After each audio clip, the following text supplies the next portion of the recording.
अस्सलामुअलैकुम guys and welcome back to my channel. Guys, आज मैं आपको बताऊंगी यूके में ख़र्चों के बारे में और यहाँ पे जो महंगाई हो चुकी है उसके बारे में कि किस तरह से ये महंगाई हमारे ख़र्चों को इम्पेक्ट कर रही है यहाँ पे। और गाइस, यहाँ का मौसम आज देख लें आप कि अभी मैं छाँव में आके बैठी हूँ। मैं वॉक करने निकली थी और अपनी स्वेटर वगैरह मैं उठा के निकली थी, लेकिन अब मुझे इसके अंदर डालनी पड़ी क्योंकि बहुत गर्मी हो गई है और मैं छाँव में बैठी हूँ। पिछले 2 सालों में यहाँ पे हर चीज़ का रेट 3 से 4 टाइम्स हो चुका है और यहाँ पे हर बंदा ही परेशान है। कोई बंदा ऐसा नहीं है कि जो खुश हो। जिसकी सैलरी ज़्यादा भी है वो भी परेशान है, जिसकी यहाँ के हिसाब से सैलरी ज़्यादा है उसके भी ख़र्चे बहुत ही ज़्यादा हैं और उसको भी परेशानी का सामना करना पड़ रहा है क्योंकि खाने पीने का भी रेट ज़्यादा है और उसके अलावा जो रेंट वगैरह है, जो बाकी अखराजात हैं, उन सब का भी रेट ज़्यादा हो चुका है। महंगाई की वजह से सब लोग इस वक्त परेशान हैं। कोई बंदा ऐसा नहीं है कि जिसको लगता हो कि अभी आजकल कोई महंगाई नहीं हो रही और कोई बहुत ही आराम से अच्छी ज़िंदगी गुजार रहा हो। हाँ, कुछ जो बिज़नेसमैन हैं या जिनके अच्छे अच्छे बिजनेसेस हैं तो उन लोगों को तो ऑब्वियसली मसला नहीं होगा, लेकिन जो भी लोग जॉब करते हैं उनके लिए इस वक्त काफ़ी मुश्किल हो गई है यूके में। अगर मैं आपको अपने बारे में बताऊँ तो हर महीने 300 to 400 पाउंड्स मेरा खाने पे ख़र्चा आ जाता है। मैं खाना घर पे नहीं बनाती, बाहर से ऑर्डर करती हूँ। मैंने एक सर्विस लगाई हुई है, उसके थ्रू ऑर्डर करती हूँ। लेकिन अगर मैं ग्रॉसरी करूँ तो ग्रॉसरी का भी मुझे इतना ही खर्चा आता है क्योंकि सिंगल हो या 2 लोग हों उनका खर्चा एक ही जितना आता है क्योंकि आपने एक ही जितनी चीज़ें लेनी होती हैं। जो भी सब्ज़ियाँ वगैरह हैं आप बहुत ही थोड़ी अमाउंट में तो नहीं ले सकते रोज़ के लिए, तो रोज़ एक ही खाना खाया भी नहीं जाता। तो 300 to 400 जो ख़र्चा है वो एक बंदे का या 2 बंदों का आ जाता है एक महीने के खाने का। तो अगर आपकी फैमिली है, बड़ी फैमिली है, तो फिर डिपेंड करता है। और ये भी डिपेंड करता है कि आप किस एरिया में रहते हैं। अगर आप लंदन में रहते हैं तो यहाँ पे ग्रॉसरी का खर्चा भी आपका बाकी इलाकों से ज़्यादा होगा। सो गाइस, इस वक्त जो मेरा रेंट है वो भी पिछले जो 2 साल से मैं पे कर रही थी उसकी निस्बत बहुत ही ज़्यादा हो गया है। हर साल यहाँ पे रेंट इंक्रीज़ होता है लेकिन सैलरी इतनी ज़्यादा इंक्रीज़ नहीं हो रही। सैलरी 1-2% इंक्रीज़ होती है हर साल और जो रेंट है वो 20-30% इंक्रीज़ हो जाता है। और इसी की वजह से बहुत सारे लोग जो हैं वो लंदन से आउट मूव करने का सोच रहे हैं क्योंकि लंदन में तो बहुत ही मुश्किल है। बाहर भी जो 600 का पहले होता था कमरा वो अब 700-800 का मिल रहा है। तो इस तरह के रेट्स हैं काफ़ी ज़्यादा। लेकिन ये सिर्फ एक रूम का रेट मैं आपको बता रही हूँ, वो भी मैंने लंदन के थोड़ा बाहर बताया है। अगर लंदन के अंदर आप लेते हैं तो इससे भी महंगा पड़ेगा। लंदन में जोन 1 से लेकर 4 तक अगर आप सर्च करते हैं तो आपको जो हाउस है वो एक 1 बेडरूम हाउस 1300 से नीचे तो बिल्कुल भी नहीं मिलने वाला।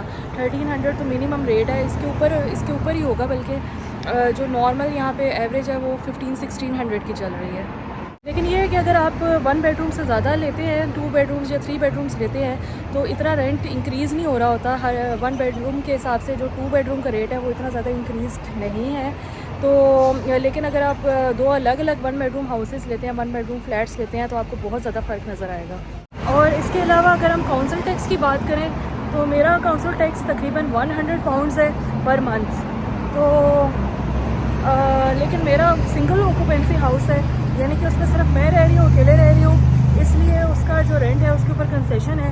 अगर आपकी एक से ज़्यादा ऑक्यूपेंसी होती है, एक से ज़्यादा बंदा आपके घर में रह रहा है तो आपका काउंसिल टैक्स भी डबल हो जाता है या इससे ज़्यादा हो जाता है। तो अब आते हैं शॉपिंग पे।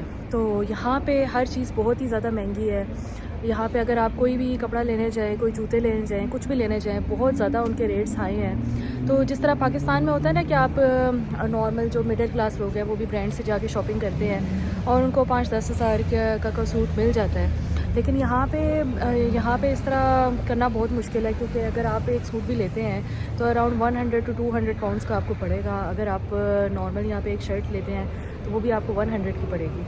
और ये जो बात मैं कर रही हूँ ये मैं कोई बहुत हाई एंड ब्रांड्स की नहीं कर रही, ये मैं नॉर्मल से मिडिल क्लास लोगों वाले ब्रांड्स की बात कर रही हूँ। उसमें भी 100-200 तो आपकी एक एक चीज़ पे लग जाते हैं।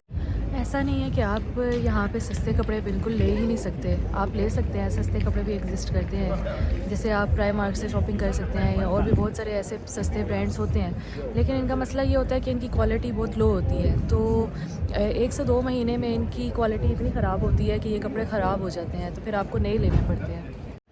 तो यही वजह है कि मैं प्राइमार्क से या इस तरह के सस्ते ब्रांड से कपड़े लेना बिल्कुल भी पसंद नहीं करती, क्योंकि इनका फ़ायदा नहीं होता, ये वैल्यूएबल नहीं होते हैं, ये कुछ अरसे बाद तो ख़राब हो ही जाते हैं।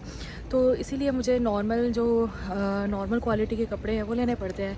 और नॉर्मल अगर आप ज़रा सी भी बेहतर क्वालिटी के कपड़े लो तो वो आपको काफ़ी ज़्यादा महंगे पड़ रहे होते हैं। एक और इशू ये है गाइस कि यहाँ पे एजुकेशन बहुत ज़्यादा महंगी है। जो लोग पाकिस्तान से आते हैं या इंडिया से या कहीं और से आते हैं यहाँ पे एजुकेशन के लिए, वो यहाँ की फ़ी पूरी करते रह जाते हैं। और जब वो पार्ट टाइम जॉब करते हैं तो वो इतने पैसे बड़ी ही मुश्किल से कमाते हैं और उनको 20 आवर्स के अलावा एक्स्ट्रा भी टाइम लगाना पड़ता है। तो जब वो ये एक्स्ट्रा टाइम लगाते हैं पार्ट टाइम जॉब्स में, जॉब करके पैसे कमाने की कोशिश करते हैं ताकि वो अपनी फ़ी पूरी कर सकें, तो इसका नतीजा ये निकलता है कि वो अच्छे तरीके से पढ़ाई नहीं कर पाते। और फिर जब टाइम आता है कि जब उनको PSW मिलता है यहाँ पे पढ़ाई के बाद, जब उनको वीज़ा मिलता है, पोस्ट वर्क परमिट मिलता है कि जिसके ऊपर वो यहाँ पे काम कर सकते हैं, तो वो अपने शोबे की, अपनी फ़ील्ड की जॉब नहीं ढूंढ पा रहे होते। तो ये वैसे भी एक इशू है कि वो यहाँ पे मिलना मुश्किल है, लेकिन लोगों के पास फिर स्किल्स भी नहीं होती हैं क्योंकि उन्होंने पढ़ाई तो सही तरीके से की नहीं होती है, वो सारा टाइम तो पार्ट टाइम जॉब्स में लगे रहते हैं। इसके बाद आते हैं नेक्स्ट खर्चे पे, जो कि है ट्रांसपोर्ट का। तो ट्रांसपोर्ट तो यहाँ पर सबको लेनी ही पड़ती है। तो ट्रांसपोर्ट अच्छी है, ख़ासतौर पर लंदन में बहुत अच्छी है, और लंदन के बाहर भी ट्रांसपोर्ट का बहुत खर्चा है।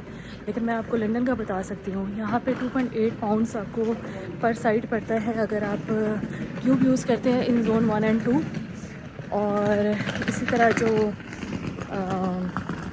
जो बस है वो आपको वन टैप पे आपको टैप करना होता है अपना कार्ड उस पर, तो वन टैप पे आपको पड़ता है 1.75 पाउंड्स का। तो हर जोन की अपनी कैब्स हैं, लेकिन मेरा ख़र्चा जो है वो तकरीबन 100 पाउंड्स के करीब हो जाता है पर मंथ इस चीज़ का।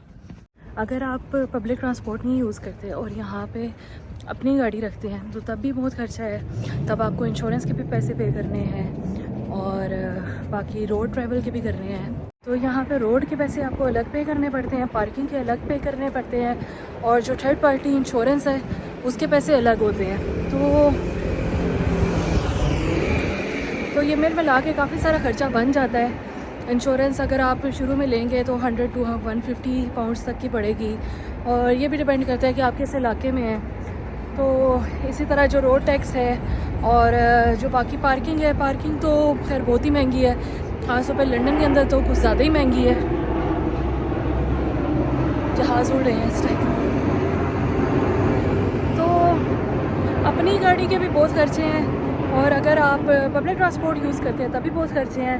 जोन 1 और 2 में रहने का ख़र्चा ज़्यादा है, वैसे भी ज़्यादा है, तो ट्रांसपोर्ट का फिर कम हो जाता है। अगर आप दूर जाते हैं तो ट्रांसपोर्ट का बढ़ जाएगा। अगर आप किसी दिन सोचेंगे कि चलो आज बाहर से खाना खाते हैं, तो अगर आप किसी अच्छे रेस्टोरेंट में चले जाते हैं तो 30 to 50 पाउंड्स पर पर्सन आपको खाने का ख़र्चा आएगा। अगर आप कहीं नॉर्मल सी जगह पे जाते हैं तब भी 20 पाउंड्स के अराउंड आ जाएगा, और अगर आप फास्ट फूड खाते हैं तब भी 15-16 पाउंड्स तो लग ही जाएंगे।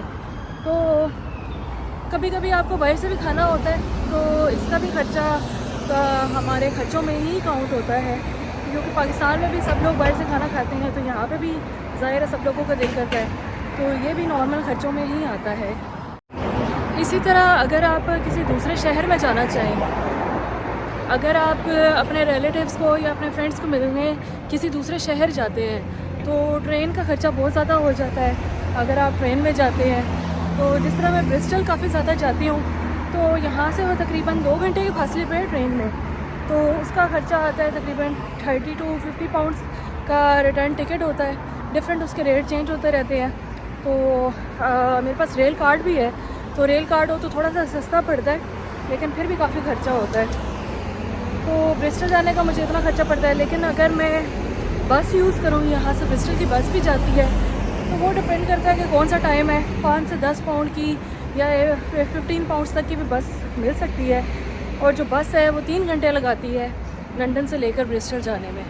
तो आप इस तरह से अंदाज़ा लगा सकते हैं कि अगर आपने किसी भी शहर में जाना हो तो आमतौर पे बसेस भी होती हैं और ट्रेन्स भी होती हैं। ट्रेन्स का ख़र्चा ज़्यादा होता है, बसेस का कम होता है, लेकिन फिर टाइम ज़्यादा लगता है।